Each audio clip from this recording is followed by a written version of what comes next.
last one is you can use emojis to respond. It obviously not only encourages me, but also whoever will be speaking in class. Maybe as they're sharing a point and you use like an emoji to clap hands for them, it does encourage them. But when an emoji starts affecting someone in a negative way, then yeah, we do not do that, right? So these are the rules of engagement, and obviously not adhering to them has consequences, right? So I've been teaching grade 10 for some time here at UCT Online High School, and my grade 10s are always on their best behavior. So I have hope in you, and I hope that you will continue, that culture that grade 10s normally have. Okay. Right. So now let's get into the business of today. By the end of this week, like after you work through module one, and also at the end of this session, what I hope is for us to be able to cover these 3 learning outcomes, for you to be able to understand and to define economics and economic concepts, right? So you are moving from grade 9 EMS, and you are now focusing on economics, right? EMS, you used to have a form of business, a form of the economy, and the form of accounting all in one. But now you are just going to focus on economics alone. So you need to understand the introductory, part of what economics is, some of the economics concepts and things like that, because they build up until grade 11 and grade 12. So make sure that you understand the concepts and you understand what economics is on a foundational level. And then you should also be able to understand the branches and the approaches of economics, to also just give you an idea of what economics is about, and then to also understand the methods that we use in economics that we will be applying throughout the year and throughout the years if you continue with economics up until grade 12. Okay, so those are the learning outcomes. So we can get started, right? So I'm actually curious. I mean, moving from grade 9, you had a lot of options. You had physical science to choose, you had life science to choose. I think in the chat I saw also talks about history or something like that. So now why did you decide to study economics? Like, what made you pick economics? I'm curious. I actually want to hear from you. As Busisiwe. Hi, ma'am. And you can call me Boosie for short if my name is too long, by the way. Thank you. And the reason why I picked economics is because I feel like people mainly look into like the business sector of um, EMS instead of actually looking into the economic side, like what we technically experience every day, Yeah. yeah. So the thing is, I'm actually going into the the science side, like the medical side, but I also wanted to have like a space where I can still engage with what's happening around us instead of just being more into like life itself on its own. Yeah.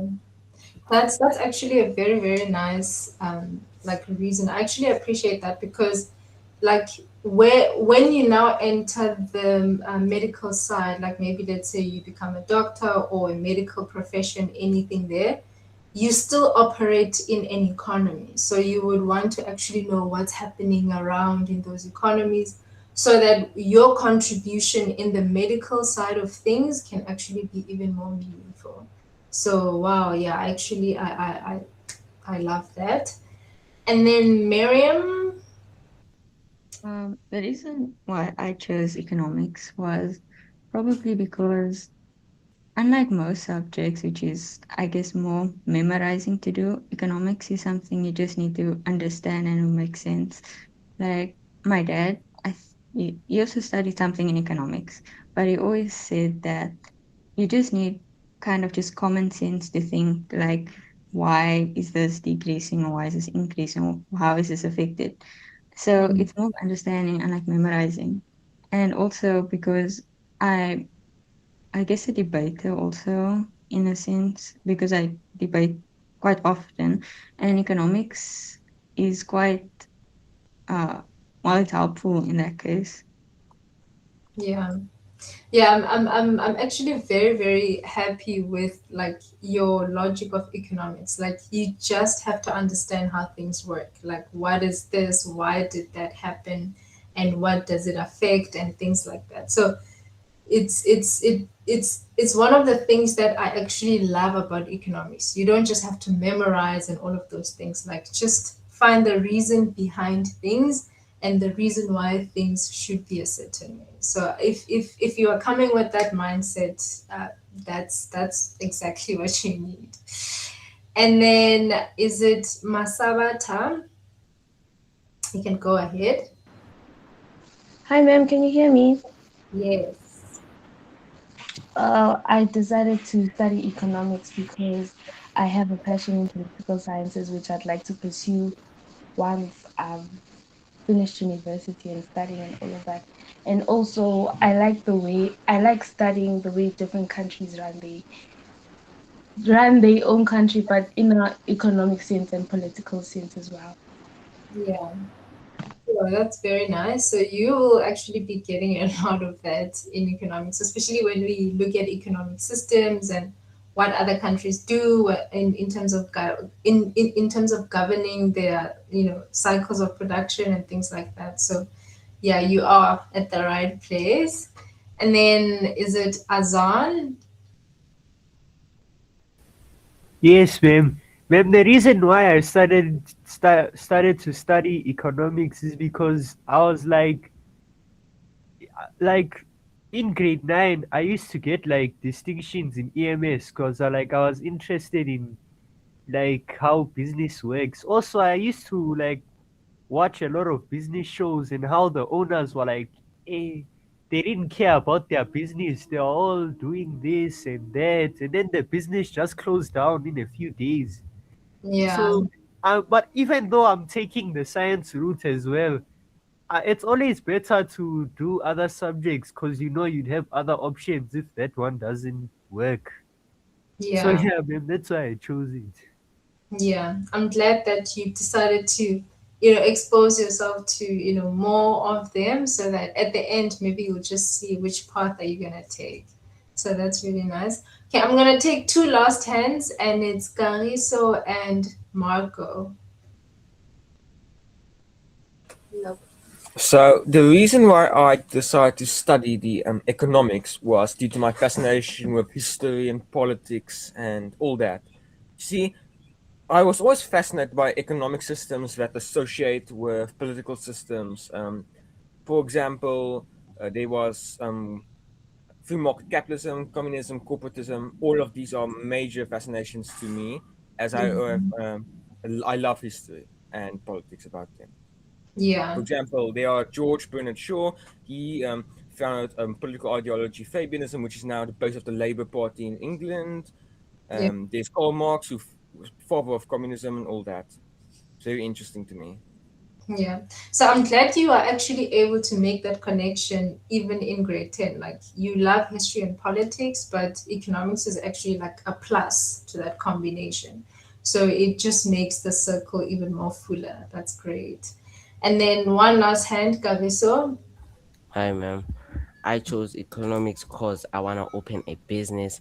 So I don't, I, what I want to say is business is not only about money, the money side is also about the economy and what is happening around the world. I got to understand that so I can produce good things for the economy and the world. Yeah.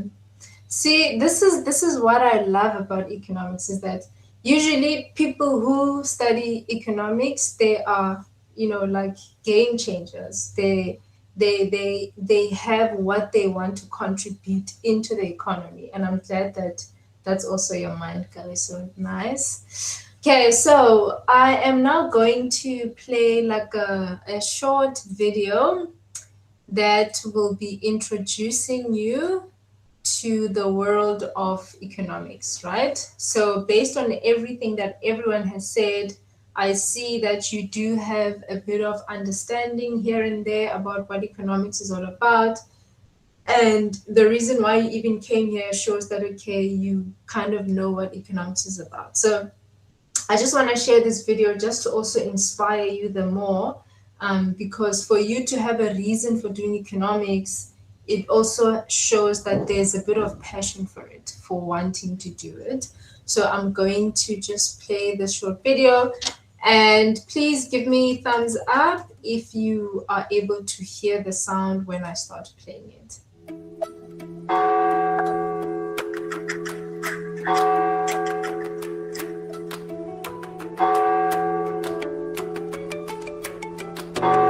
Problems big or small, economics has a set of tools to help you analyze them rigorously.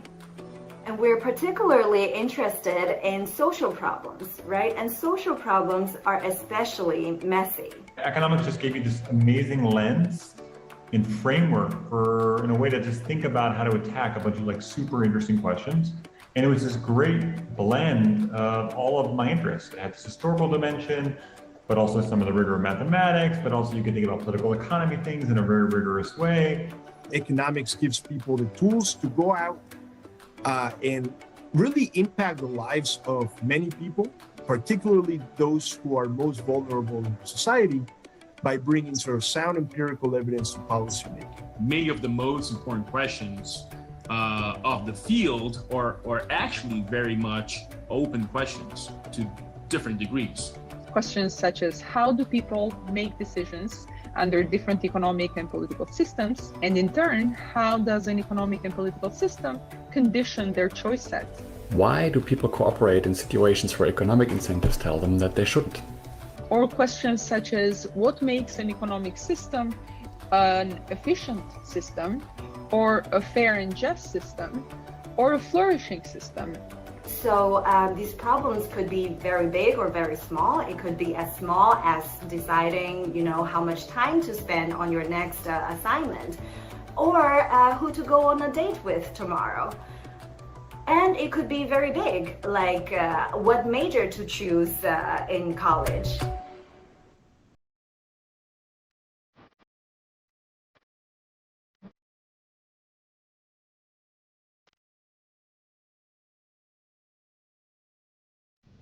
Okay, so these are 6 students who are studying economics at a university overseas, and they were just basically sharing why, they see economics useful and why actually people should study it. So I hope that you were able to see some reasons there, and also it also sparked, a kind of passion in you for economics, or it has increased it, so that you can use it to journey as we continue this year. Okay, so now one of the concepts that we have to deal with in today's lesson is understanding what economics is. So formally, if we define economics, we say that economics is basically the study of how people use resources to meet their needs and wants, right? So we have a lot of resources in this world. Who can tell me an example of a resource? An example of a resource that you can think about that in the economy. Is it Nigel? Yes, ma'am. Water is a resource. Water is a resource, well done. So we have different types of resources of different categories, and we use them to meet our needs and wants. Like, for example, what Nigel said about water, it meets our need of thirst, right? And when we are dehydrated and we need water, so we are able to drink water and have that need met. I think someone raised their hands, I'm not sure. I think I see the name. Okay, I think I saw Nokukanya, and then I saw another name that starts with an S. I don't know, do you want to say something? Nothing. Okay. All right. So yes, economics looks at the study of how people use resources to meet their needs and wants. So we have a lot of resources like water, which forms part of the category of natural resources. And we have, capital as well. We have entrepreneurship as a resource as well. So all basically resources are the factors of production. So we use all of them to meet our needs and wants. We have many needs and wants. As a person, you probably want to have maybe a pie. At the same time, you want to have a chocolate. And you also want to have the latest shoes that is trending on social media. You want the latest iPhone. You want to go on a trip overseas. There are a lot of things that you actually want and need as a person. So those resources are the ones that actually meet those needs and wants. And unfortunately, these resources are limited. Like, for example, someone can have 100 Rand and they want to buy a pair of shoes, they want chocolate, they want sweets, they want to go to the movies, they also need a pen for their school and things like that. But because they only have 100 Rand, they are limited, right? So they now have to make a choice on how are they going to use that 100 Rand to optimize on the needs and wants that they have.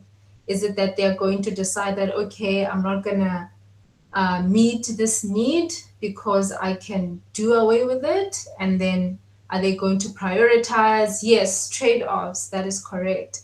So that's what economics teaches us to do. So we see how on a large scale, what a country can actually do with the resources that they have so that they can meet the needs and wants of their population. And then we also see it on a global scale, like what the world can actually do to meet the needs and wants of the people of the earth, basically.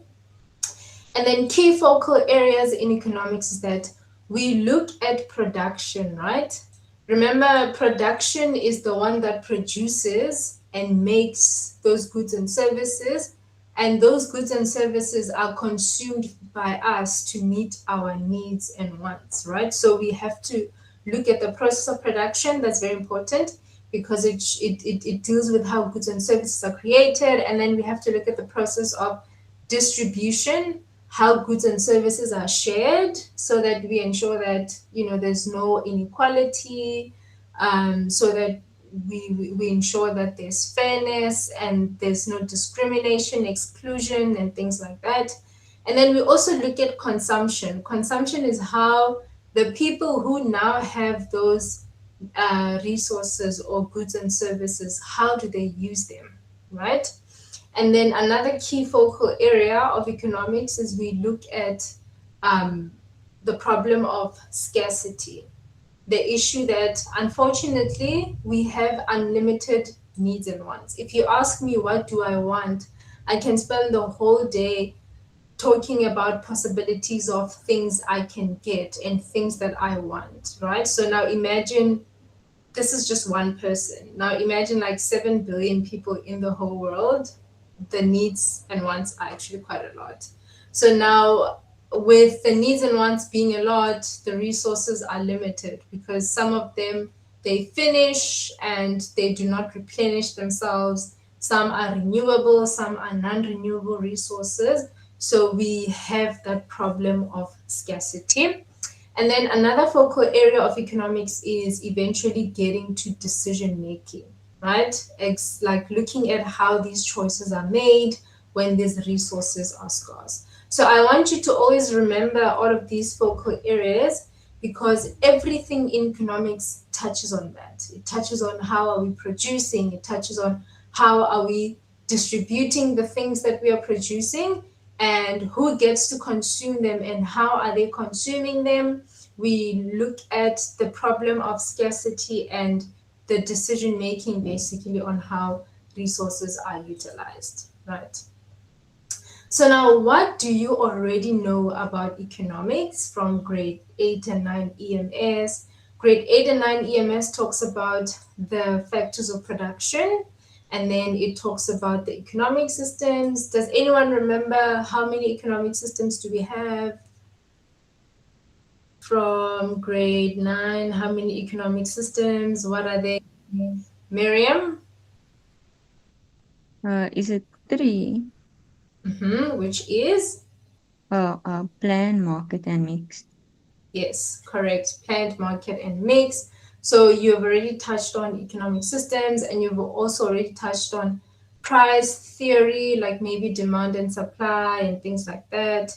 And then just the foundational aspects of economics. So they also covered how resources are used, how they are produced and distributed, as well as demand and supply and things like that. And then you also looked at the national budget and government revenue, just to kind of know that okay, the government also influences how resources are actually used in a country and things like that. So we are still going to talk about all of these things because we are now looking at economics from the foundational level in grade 10. So in case maybe you feel like, I don't remember anything anymore at all, like it was just December and I was enjoying the holidays, I forgot, no problem. We will still look at it throughout the year. But this is just to highlight what you already know in economics. Okay, so these are the basic concepts of economics. They are on the online campus. And also after this class, I'm always going to share slides. So you'll also be able to have these slides as well. So you should know what economics is, which we have already discussed just now. You should know about needs, what are wants. Also, it's like needs and wants, both of them are the things that you want, but the needs is more on like, I cannot survive without this, right? But a want is also something that you desire, but you can survive without it, right? So that's just the difference. And then resources, we already spoke about it. It's these 4 factors of production. And then you also have to understand the term finite, which is actually used a lot in economics. And it means that there's an ending, basically. It's only when it's infinite that it actually continues for a long time. And then we have trade-off. I think, is it Lutina or Inati already wrote down trade-off in the chat. So this is where you actually have to choose one thing over another thing, right? Because you can't have them both at the same time. And then we have demand and we have supply. Demand is basically, when consumer desires to buy something and they are like demanding for it, and they want to buy it and things like that. And then supply is on the side of the seller, the one who's producing and giving to the buyer. And then equilibrium, remember equilibrium is where we have the equal of demand and supply. So equilibrium, just look at the first part of the word so that it can kind of ring a bell. So that's where demand and supply are equal. And then production possibility. Also, another hint is that when it comes to economics, and you read a term and you don't know what that term is, but that term is made up of 2 English words. Like, for example, production possibility. The word production is an English word, right? The word possibility is an English word. So each time you are not really sure about, okay, what does it mean? Look at the 2 words separately in English terms, right? So production is when you actually produce, right? And then possibility is more like something that is doable, which is the opposite of impossibility. Impossibility is when it can never be done. But possibility is what is doable, what can be done. So in essence, when you now bring those 2 English definitions together, you see that, it is a kind of producing of goods and services that can be done, or that is available, or that is not impossible, or that is not unattainable. So it's actually attainable and things like that. So we look at the possibility of producing goods and services. And then you've probably heard about inflation, maybe around in the news, in the textbooks and things like that. So this is when we are like in a state where prices are just going high, like prices of goods and services are just increasing and increasing and increasing. Then it's like, whoa, that's a red flag. We know like we are going through inflation and things like that. And then globalization, this is where we interact with the global economy, basically. And then subsistence economies, this is where we do economic activity for ourselves. So we buy to use and not to buy to sell, right? And then microeconomics and macroeconomics. Microeconomics, it looks at economics that is focused on an individual's behavior. And then macroeconomics is when we look at the behavior of the economy as a whole. And then one last concept, which is very, very, very, very important in economics, is ceteris paribus, which means that all other things being equal or all other things remaining the same, right? So where do you use this concept? We use this concept where we can have a theory and now we have to talk about why did something happen or why did something change. So it's like, or maybe we are given a scenario and they said that this thing changed. What is the effect of that change on the economy? So we think in the lines of ceteris paribus. So we now close every other thing and say that this is the only thing that changed. Let me give you an example. Let's say, for example, in the economy, there is an increase in the price of bread, for example, and now bread is relatively more expensive than it was before. And then now they ask you, what is the effect in the economy, right? Someone can say that the demand for bread will go down because of the price and things like that. But then someone can say, but what if the price for rice maybe increased as well? So maybe people will not demand bread less because they don't have another thing to actually go to. So that can cause confusion because then it means that then there are many things that can change. So when we say ceteris paribus, we now ask you that what will be the effect of the increase in the price for bread when everything else remains the same? So forget about rice, forget about maize meal, forget about buns, forget about hot dog rolls, forget about croissants, forget about muffin rolls, and just look at only bread. As in our whole economy, we only have bread because everything else just remains the same. So the change happened only with the bread. So what is the effect in the economy? So this helps us to simplify our thinking and it simplifies our model. And we are just only able to just look at one aspect. Okay.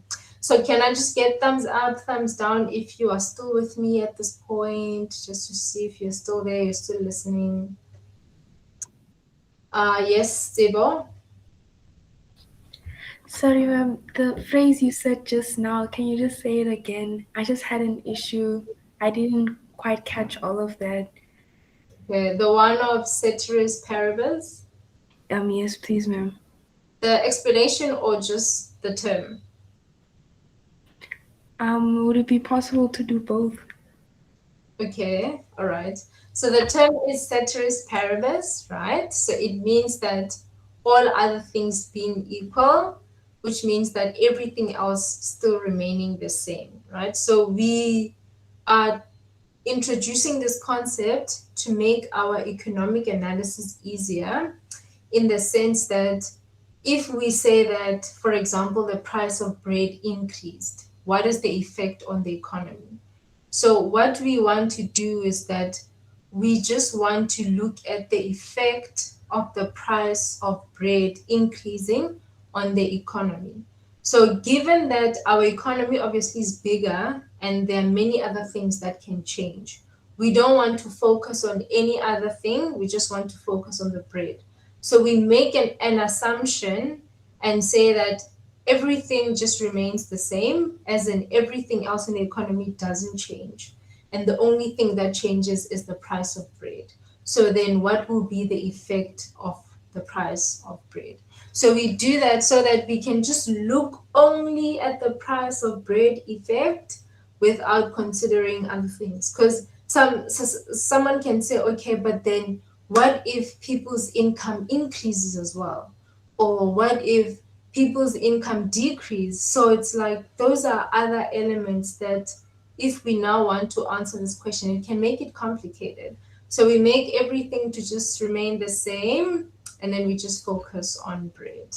Okay. Miriam says that will we learn it in depth in the future, or we just have to know it now? What you basically just need to know is that it means that everything else remains the same. That when we talk about something changing, we are only saying that thing alone has changed. All the other things in the economy didn't change, unless if the question or the scenario states other things that have changed. So that's all that you have to know. We won't learn it in depth, like maybe like its advantages and disadvantages or anything like that. No, you just have to know the term.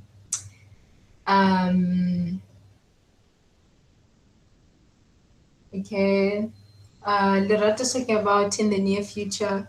Yeah, even if it comes up in the near future, like in term 1, it will just be this. There's nothing extensively more. Yes, Azan. Ma'am, is it true that sometimes inflation is like a good thing? Because if you think about it, if the price increased, how are the owners going to make profit if they kept the price the same while everything was going up? So sometimes it might be like a good thing if they increase the prices. Yeah, I think when it comes to inflation, it's kind of like they are forced to do it. And usually it's not healthy, right? So if it's just a supplier who decides to increase their price because they want more profit, they would have seen the nature of the demand, they would have seen the circumstances in the economy, and they would have felt like they won't lose money if they do that. So they will be able to, still make money and be fine. But when it comes to inflation, if it's increasing, it's like inflation is like a ball, right? It just keeps going. It just keeps going. It just keeps going. And if it goes like that, it's not going to be fine. It has like a negative narrative. But if it's just a conscious increase from the supplier side, having read the market and seeing that it is safe, then that's fine. Okay. So I just want us to note the difference. If it's just a voluntary price increase, yes, it's positive. But if it's involuntary and it's on the negative side of things and inflation, then it won't really be positive. Yeah. And then Zara. Good afternoon, ma'am. Afternoon. Ma'am, I just have a question or probably an understanding. I understood the concept ceteris paribus, and then, ma'am, I got confused. So I just wanted to know if I'm understanding it correctly. So when you talk about a certain item, that price increases, but everything stays the same, and then do you say all things being equal except that certain item? Yes, except that certain item that changed. Okay, thank you, ma'am. Okay. All right, so let us continue. Okay, let's see if we'll still have time for that pop quiz. I just want to see that we cover everything. Okay, so now another concept that you have to learn in this module as well is the branches and approaches of economics, right? We have two main branches of economics. So basically, we have an individual branch, so to say, which is the microeconomics, and then the overall economy kind of branch, which is the macroeconomics. So here, remember that economics, we are basically studying how resources are utilized to meet unlimited needs and wants, right? So with microeconomics, we look at the behavior of an individual person, how they use the resources that they have to meet those unlimited needs and wants. So individual consumers can be just one business or just one consumer, right? A consumer is like you and I, like a person, like a household, and then a business is like, you know, a business. We just look at one entity. But then when we talk about macroeconomics, we study the overall economy, like everyone in the economy, the performance of the whole economy, and how the whole economy actually behaves when it comes to the resources that they have.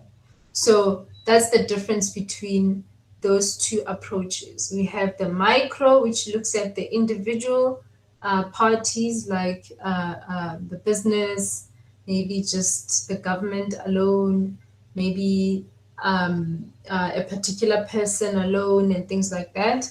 But then macroeconomics, we look at behavior all around the economy, right? So that's the two differences.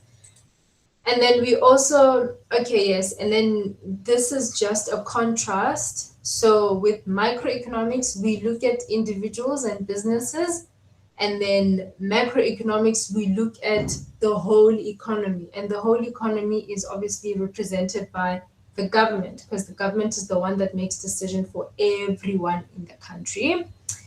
And then microeconomics, it focuses on the problems that individuals have and the scarce resources that they have and how they make those decisions based on those scarce resources. But the macroeconomics, it looks at the problems that the whole economy faces, right? And then microeconomics, it looks at individual behavior, but then macroeconomics, it looks at national behavior, like what is happening nationally, like is there unemployment, is there poverty, and things like that. And then microeconomics, it looks at the spending habits of just a consumer, like just one person, or the profit of just businesses alone. But then macroeconomics, it focuses on the whole spending culture of the whole economy, for example. So this is just the difference. A question in the test can come and say that differentiate between microeconomics and macroeconomics, and they can say 8 marks. So this is the table that you draw and all the points that you talk about. Okay. And then these are the other branches of economics. So economics, you can learn about business cycles in economics. You can learn about development economics. This is where it looks at how the economy develops and things like that. And then you can learn about econometrics. This is where you combine mathematics and statistics with economics to make certain models. Like, for example, someone created this concept of demand and supply, right? And it also uses a lot of maths inside. So maybe you also, as an economics learner, if you decide to study economics and then you go in the route of econometrics, then you can see how you can use mathematics in economics to come up with some things as well. And then there's a branch where it talks about economic systems and doctrine. So it looks at how economies actually function, comparing the different economies. And then we have economic history. This takes us to see how did economics begin, like how did economies operate in the olden days, like olden days. And then we have environmental economics. This one studies about the environment and how it affects the economy. and all of that, like international economics, labor, monetary, public sector, regional, and resources. So we have different aspects of economics that people can actually study and see how basically everything, like someone who studies economics can go into any field, and in any field they can see how that field affects the economy and how it actually operates, right? Okay, so those are the branches of economics. And then the last thing that I want to talk about is the methods that are used in economics. So you have the positive versus normative statements method, and then the scientific method, right? So you have what we call positive statements and negative statements in economics, right? So positive statements are like facts that can be proven. Like, for example, someone can say that unemployment has increased by 2% this year, 2026. That's a fact. It can be proven. Why? Because it can be calculated mathematically, and it can be checked to confirm whether it is 2%. But then we have normative statements. Normative statements is people's opinions or what they feel should be. Like maybe, for example, they can say that there should be an increase in interest rates because this. Or they say that the government should be able to allocate 10,000 to the municipality of Stellenbosch to build roads, right? Because Stellenbosch is a student town and universities are coming in, university students are coming in February to start with school, and they need roads to be clean and things like that. So this is what someone thinks because of a situation, right? So a positive statement, it is a fact, something that can be proven. And then normative statement is like an opinion based on situations and based on what people feel should be, right? So please take note of that. A question can come and ask you to explain the difference between positive and normative statement. Or a question can come which is like an example of a statement, and you have to say, and you have to identify whether is this a positive statement or is it a normative statement, okay? And then the scientific method is basically making use of calculations, making use of theory. Maybe a person comes up with a theory and say that when this happens, this always happens. Like, for example, when consumers have an increase in income, they always increase their expenditure. So now a person now takes that statement and now conducts research. It becomes a hypothesis, and they now conduct research and they gather evidence to be able to prove that that statement is correct, right? So that is the scientific method, right? Okay, so that's basically what you just have to know for today. You just have to know what economics is.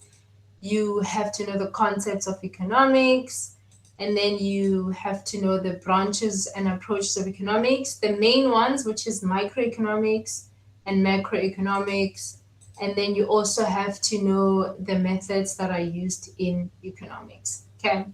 So we have 5 minutes left, and I want to see if you were listening, right? So I want you to answer these 6 questions. Anyone can raise your hand for any question that you want to answer. So number 1, what is the main problem that economics seeks to address? Number 2, what is the difference between macro and microeconomics? Number 3, give an example of a positive statement. Number 4, an example of a normative statement. Number 5, name any 2 branches. And then number 6, what is the difference between goods and services? Okay, the first one is Asanda. Good morning, ma'am. For the answer for number 1 is scarcity. Yes, scarcity, which is basically how we use limited resources to cater for unlimited needs and wants. Okay, that's correct. And then second person is Zara. Mine is going to be number 2, the difference between macro and microeconomics. Macroeconomics is a branch that studies the overall economy, whereas microeconomics is a branch that studies individual consumer behavior and how businesses and consumers make decisions. Yes, well done. So that is correct. And then next person is Busi. Ma'am, mine is going to be number 3, a positive statement. An example of a positive statement could be an increase in the minimum wage.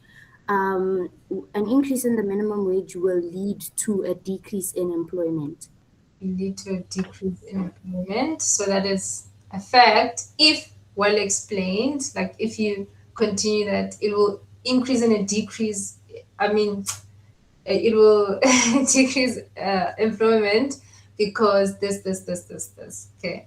So that is correct. Also, I think, yes, thank you for that answer because it reminds me that each time you are in an exam situation or like a test situation and you have to talk about how, okay, this increases unemployment or decreases unemployment, you have to say it increases employment because this, right? So if you show in the full picture like that, the marker will give you marks. But if you don't further explain to show why it actually leads to that decrease or increase, they may either give you half a mark or they won't give you any mark at all.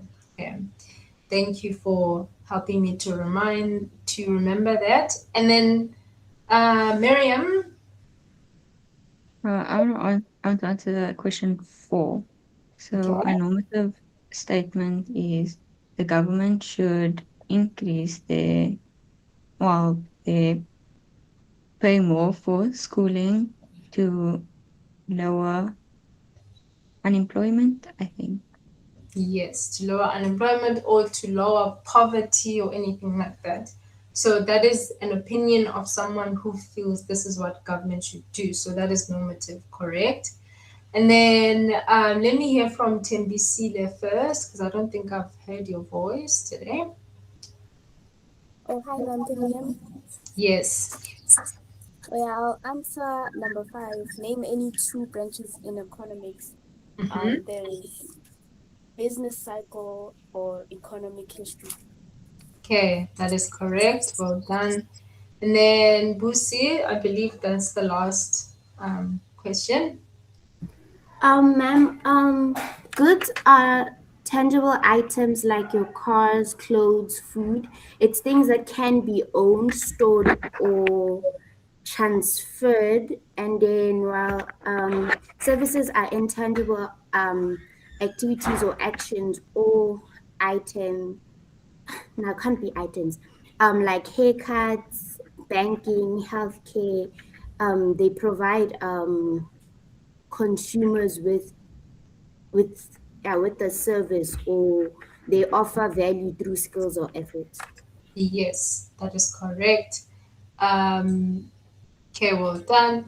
So those are all of the questions. So thank you for answering the questions. So it shows that you were paying attention. So I did include the answers here as well, just so that when I share the slides with you, you can be able to have access to them. Okay. So we have been able to cover all of this, what economics is, the branches and approaches to economics, the economic concepts and the methods that are used in economics. And then I think as from tomorrow, we'll now dive into the other topics of economics. Okay. So we are officially 1 minute before class ends, and I don't want to open a floor for questions because then we would now go all the way and then it's going to take your time. But rather, I'm going to say you can just message me like on the discussion forum, like send me a message there of any question that you might have, and then I will answer it there. Okay. So I'll see you next week, same time, same place, same platform. So I'll see you. Enjoy the rest of your day and the rest of your week. Bye. Bye, ma'am. Bye, ma'am. Bye, man. Bye. Bye, bye. Bye,